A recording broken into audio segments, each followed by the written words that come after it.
ευλογητός ο Θεός ημών πάντοτε, νυν και αεί, και εις τους αιώνας των αιώνων.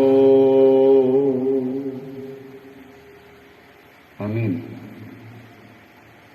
Κύριε, εις άκουσον της προσευχής μου, ενώ της την δέησή μου εν τη αληθεία σου, εις άκουσον μου εν τη δικαιοσύνη σου, και μη εισέτης εις κρίσιν μετά του δούλου σου, ότι ου δικαιώσεται ενώπιον σου παζών. Ότι κατεδίεξεν ο εχθρός την ψυχή μου, εταπείνωσεν εις γην την ζωή μου. Εκάθισέ με εν σκοτεινή τους αγγέλους αυτού πνεύματα και τους λειτουργούς αυτού πυρός Γόγα.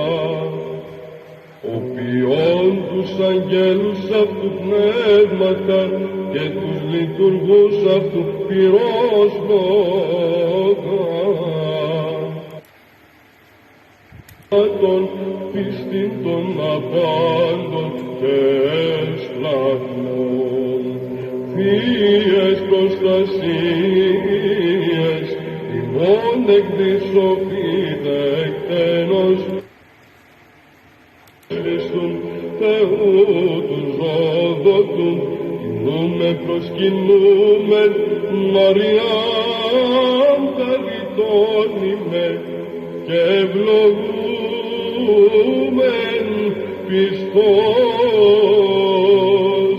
εις πάντας τους αιώνας.